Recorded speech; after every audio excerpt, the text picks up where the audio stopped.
Dennis thought that apart from the work we're doing on zero-sum mindsets, it might be helpful to understand the background from which this work comes and the ways in which it might be interesting to think about with respect to the overall agenda of the particular work in this hub. And I suppose at the heart of it is a key set of ideas about how the individual is constituted by their membership of a group, but how in turn, as he was saying, the individual, by their very actions, their beliefs, their feelings, comes to constitute the group. So it's that very interesting two-way relationship for how each contributes to the creation of the other. And the background of the work is, am I going to do this properly? Yes. The background to the work of the group is actually about a very significant and important social problem that we currently have. This is about the ways in which some people who hold extreme values become led down a pathway to absolutely serious and important violence. Violence which of course is economically very consequential, but our focus is actually on inhibiting that pathway from values to violence. Now there's a huge number of ideas around in the wider community. There's lots of lay ideas about what you need to do. Unfortunately, many of them once implemented turn out to be, as with many folk psychology accounts, less than satisfactory, indeed often counterproductive. I mean, and this illustrates something about how one wants to think carefully about these ideas about narrative, as the way in which David is doing.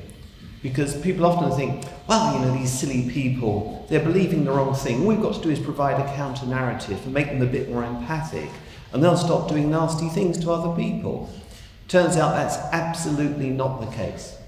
You can find many instances where giving people a greater empathic regard for the others actually motivates them to violence. They get to the position of thinking, oh, if they think that way about me, I damn well better do something about it now. So there are very important things about how you think about the constitution of the individual as seen through narratives which connect them to other groups. Anyway, we started on the pathway with this work.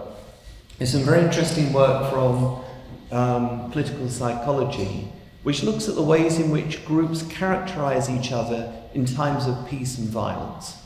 Some work that began with Peter Sudfeld, it drew on some antecedents of a very interesting type. But one of the things that comes out, and you won't be surprised to hear this, that in times of peace, individuals, societies, governments tend to characterize the other in less differentiated terms. They see them as more homogeneously good or bad. In times of peace, they get a much more differentiated sense of the other, and not just differentiating and seeing multiple things about the other, they see us as part of an integrated story. This is what's called integrative complexity. And you see a variation as a function of the relationship between groups. Now within that idea, colleagues in my group thought, is there a way in which we could actually have a progressive approach to enabling people to be less inclined to move to violence? It seems like a good idea if you're thinking about the ways in which research turns into policy, which might turn into practice. Absolutely a good idea. Now we're a little bit different. I mean, walking into this world of policy is a little interesting for us, because I suppose we're much more like engineers. We have a good idea, we build something. We build an intervention, we do it to actually see if we can get an outcome. And that's what we've been doing.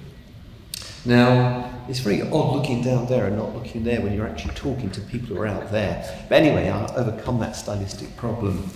But anyway, when you start with a particular theory like that and you build the intervention, as is the case with, I think, most policy and indeed the creation of most devices and services, you discover that your foundational idea is not enough. A number of things we had to bring to the table, which I could talk about at great length, but won't, because I want to have a discussion at the end and I can come back to them. But key in the way in which you think about that idea of integrative complexity is the ways in which you can understand the ideas that come from social identity theory. How it is that we know ourselves by knowing the groups we're members of, and actually how that relates to other groups. There's a whole psychological story about that. It goes back to the work of Tajfel and Turner, as I've put there on the slide.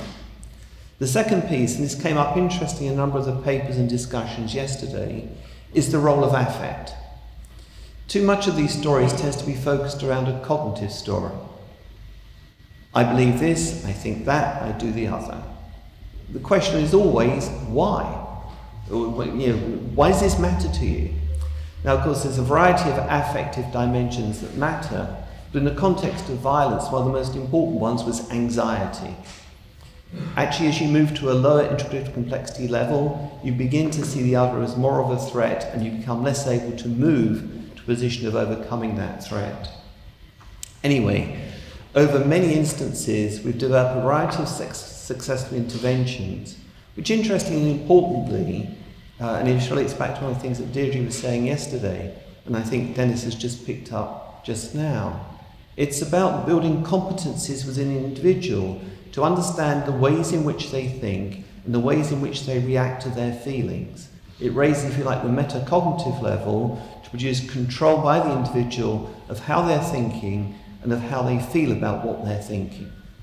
And all the evidence we have from the work we've done in some pretty hostile places, one has to say.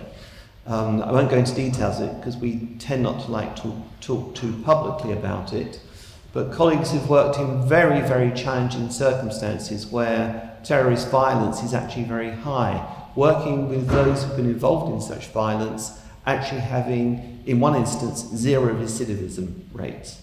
So it's a very effective intervention. Okay, so that's, if you like, the background of that. But let me say how we think that that's relevant to the whole rebuilding macro story. This is where the work that Patricia will be talking about in a minute comes in very importantly. This is about theorizing the intervention. So as you build interventions, psychologists tend to be horny-handed sons of toil. We like sort of grappling with data and action interventions and being there in the world, which we've seen from Nick's presentation yesterday. We like real stuff that we can play around with. We're not big on the grand mathematical theories, but we do like to be in there. But once you've got a good intervention, you know it's going to be much more than what you thought you started with. So we're in the business of theorizing the intervention, and the ways in which these intergroup relations can figure around the idea of, is this a zero-sum game, or is it a non-zero-sum game, become a very powerful and important part of what actually drives the choices and the behaviour that follow. Turns out also, and I encourage you, I've put up there the reference, it's a paper that's coming out in the Annual Review of Economics this year by Shio. Very interesting paper, and think about what we're doing with this particular rebuilding macro story. It's an economist looking at social identity theory and how it might be used in economics. And it starts in a way that many psychologists might start. So it starts with a quote from The Life of Brian, the sort of Monty Python movie. But within 2 pages, it's got into some rather, to my mind, but I understand why colleagues do this kind of thing, set of formalisms which to me, coming to it as a psychologist, do not add to the understanding at all. Yet clearly for the economics colleagues, the formalism does matter. So if we think about these kind of interdisciplinary collaborations, we've got to think very seriously about the discursive practices that we all use, and actually how they may inhibit the contact between what we're doing in the different disciplines. So I encourage you to have a look at that. But importantly, from a psychologist's point of view, social identity is not a demographic variable. It's a psychological structure and process that relates to your feelings. So you actually engage with your identity, not as a choice as it's put in the particular paper. The paper starts off by saying, well, we've got a set of all groups, we've got a set of all individuals. Now, any individual could be a member of a number of different groups. So you then get the classification of the set of all groups is N, G, large G, the set of all individuals is N, and anybody here who's an economist will know exactly the pathway it went down. Now, the psychologist will say, well, but how does that cash out in psychological process, in your thinking? How does that relate to your feeling? How is that going to constitute you in the way that Dennis was saying, as the individual that operates in this society? And importantly, in doing that, we think much more about values and symbolic goods. We tend to think about a broad range of things that are typically not captured by the economic story, but if you're going to build, as Dennis was saying, this bigger story about what the economy does, we have to think about this broader range of things. I think if we can bring to the table the economist's insight and the psychologist's insights in a way that's mutually intelligible, this could be extremely valuable. The other thing we look at is we tend to pay a lot of attention to temporal considerations. This is not a moment where somebody says, I'll be this kind of person today, and I'll act in this way, and I'll see what I get for doing it. And these things, they become persistent, resilient qualities of individuals. And the temporal dimension can be so easily lost if you don't understand that the constitution of a resilient individual is something that happens over a long period of time. So the temporal dimension turns out to be very important for us. Because we know if people find others being non-zero sum or zero sum in their interactions, well, there'll be somebody else along tomorrow. There's a sense of temporal quality that exists in psychological research that I've tended not to see in what colleagues from economics have been offering. And the important thing there, the last 2 points in this slide, and I'll hand over to Patricia then, is the whole problem of doing translational research. In a funny kind of way, policy avoids you from engaging with action. Now, we've been very much on, I suppose psychologists are much more inclined to borrow from something like a medical model, where translational research, the relationship between bench and bed, becomes very important. So too for us, we see the opportunity to go from the fundamental research to the action, forget the policy for now, just to the action, is a way of actually providing us with insight and understanding into what our research is telling us. So we see these as very sort of benign and beneficial relationships between research and action. That's not a simple matter, but anyway, I'll hand over to Patricia now, who can tell you the details of the story, because she's doing the heavy lifting on the zero mindset. Comes from her ideas. The name of the phenomena that I'm going to be describing today is called zero-sum mindset, and it's, well, as you'll see the title, zero-sum mindset and its discontents. And so you may be thinking, oh good, we're going to get a bit of game theory. No, I'm afraid not, but we may be getting a bit of game lay theory. So first I'm going to start with a pretty, almost embarrassingly simple premise, which is to be successful, you have to play the right game. And I think that in a lot of what we do, both as psychologists and as economists, we're trying to figure out, well, what sort of game is this world that we live in, this life? How does it work? How can we optimize? How can we be more strategic and more successful at the game, and sort of trying to understand what this game that we're playing is? But as David Tuckett sort of pointed out yesterday, that for some reason it seems like the behavior in our models doesn't seem to look like the behavior that we see. And so I started thinking that, perhaps maybe one of the only more important questions than what kind of game this is what kind of game do we think this is? That is, what sorts of appraisals are we making in the moment? Of course, we hope related to the objective experience, but not necessarily the same as the objective experience. And it's these appraisals of the situation that are going to really shape our strategies and behaviors much more over and above the objective situation. So this is the point that I'm going to be sort of trying to drive home and unpack over the time that I have. So this idea that the implicit belief that life is a zero-sum game shapes our perceptions, our motives, our strategies, and ultimately our reality. So let's start to take this apart. Implicit belief. What is an implicit belief? An implicit belief is essentially a belief that is so fundamental to our thinking that we often don't even notice that we think it. We don't even necessarily consciously process that we hold this sort of belief. In the psychological literature, this is also sometimes called a mindset.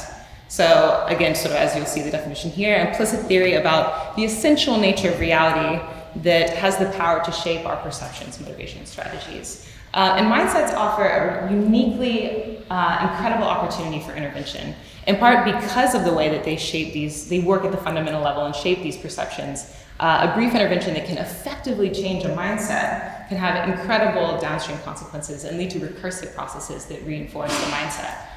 So, implicit belief, that's that. Implicit belief that what? Some implicit beliefs surely matter more than others. And here I want to talk about the implicit belief that life is a zero-sum game. So, of course, I don't have to tell this audience in the same way I might have to tell psychologists, a sort of proper definition of a zero-sum game.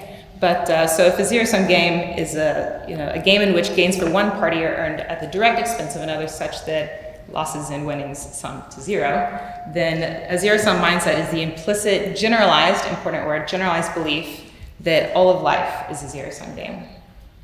And why does this matter? Well, most of the way that zero-sum thinking has been studied thus far is very situationally situated. So we tend to think about, they got trapped in zero-sum thinking about this, and then they went and thought this way about it. And they started, thinking about this, and they went and thought this way about it. But what our data seems to show so far is that there's something a little bit more fundamental. This fundamental belief that all of life is like a zero-sum game can lead to zero-sum appraisals across domains that can seem otherwise unrelated to each other. And as you'll see here, some of the domains are more material than others. So, for example, so one of the items that might be a zero-sum belief about a job is when one person gets a job, it means someone else loses a job. So that would be, so someone with a zero-sum mindset is more likely to see jobs through the zero-sum lens, more likely to see empathy through a zero-sum lens, respect, status, wealth, and I think the list could go on and on. So in trying to sort of understand what it might be like, so if you hold a zero-sum mindset, what does the world look like for you? So we asked participants, and we asked them in a few different ways, both qualitative and quantitative. And to sort of sum up a lot of results, we find that people with a zero-sum mindset tend to see the world as characterized by fixed scarcity, fixed being a key component to this. It was actually a stronger component than I think I expected. Characterized by competition, hostility, and hierarchy. And I think it's also really important to point out here that we aren't trying to make this, we aren't neglecting the fact that there are in fact actual zero-sum situations, you know, and that people's zero-sum mindset is likely to be related to their reality in some way. I think the bigger point that we would want to make is that truly zero-sum situations are extremely narrow, and they need to be narrowly defined. And so I think as soon as you start broadening your sort of view on things, it's pretty hard to maintain a generalized view that is a zero-sum game. But so it's sort of on the point of how it relates to reality. A 37 nation study found, and again, this is also maybe going to speak to earlier points about caring about bigger, broader measures like well-being, in addition to measures like GDP, found negative correlations with GDP, human development, pluralism, civil liberty, government functioning, subjective well-being. So, and actually there were even more that I didn't have room to fit here. Okay, so implicit belief that life is a zero-sum game. How might this shape our basic perception? So you can imagine that if you don't hold a zero-sum mindset, as I kind of imagine most of us are probably relatively low on zero-sum mindset, then you can see every situation as having infinite possibilities for outcomes. There could be situations in which I win and you win, or I win and you lose, or we win some, we lose some, and also importantly, a true zero-sum mindset also neglects the possibility of mutual destruction and lose-lose situations. But if you have a zero-sum mindset, then the outcomes are pulled apart. They're discrete, and the boundaries are rigid. And there's also a very important meaning that comes from the perception that you have when you see the world as a zero-sum game, which is, if you're winning, it means that I am losing. That is the meaning attached to the success of another. So we hypothesized that if this is the case, if you truly see the world as a zero-sum game, sorry, that phrase is going to come up a lot, I'm just going to have to get it out there, then it might make sense that you assume that other people like you want to be successful in the world, and for them to be successful in the world, that means I have to lose. So it would sort of follow naturally that then you would expect that their basic motivation towards you would be antagonistic, would be hostile, because they want to maximize their success. So that's exactly what we find. So in an implicit measure of hostility, so hostile attribution bias is this measure that sort of measures the degree to which someone is more likely to perceive hostility rather than benign attributions in ambiguous situations. And as we expected, we find that correlation. So that's perception. So motives. Okay, so that's what you see. You see heightened hostility in your environment, and you see these discrete outcomes. So how might that shape your motives, sort of your goals, what you want? Well, if you see something as essential as status or respect as zero-sum, then that might lead you to prefer a social organization of hierarchy. So this is social dominance orientation is a big literature in psychology. It's one of the main theories around conflict and prejudice. And so some of the items that measure social dominance orientation are things like an ideal society requires some groups to be on top and others to be on the bottom. So this is sort of a preference, a motivation for social dominance orientation towards social organization. And actually, this is why I was so excited to hear in their wonderful keynote yesterday, this idea that a lot of our economic growth can be attributed to these motivations for egalitarianism, because this is sort of this would represent the opposite motivation. So another item might be some groups are simply inferior to other groups. And then there's another facet to this, which is the anti-egalitarianism is undressed to try to make groups equal. So what do we find? This was actually like just way more powerful of an effect than I was expecting. So we accordingly, also I should note on graphs is that all of my bar charts are in standardized units so that the x-axis is the mean. And I try to represent the zero-sum mindset always in that red-orange. Yeah. Okay, so there's this motivation for social dominance, but that doesn't necessarily tell you how you go about being dominant.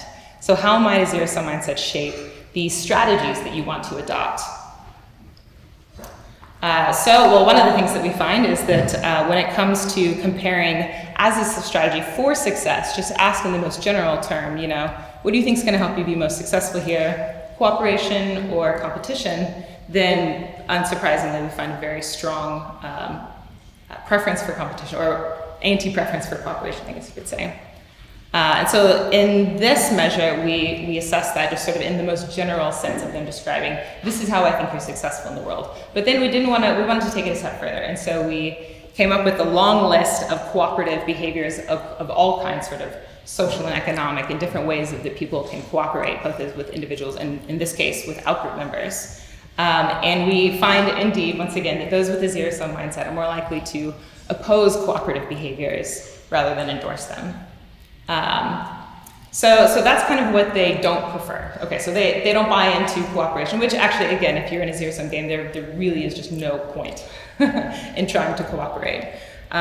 So what would be, okay, so if you're not going to cooperate, what might you do? Well, if there's no possibility for a win-win situation, there's no possibility for a lose-lose situation, really the only strategy is dominance. And the way a lot of people seek that is through aggression.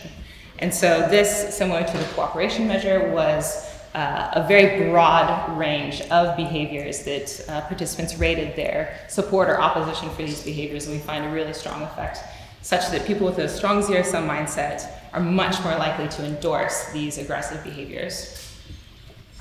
So, but also again, this is with outgroup members, so we might say, okay, but that's a pretty strong manipulation of group. Surely, what about at the sort of weaker group ties where there isn't such a maybe sense pre-established sense of antagonism.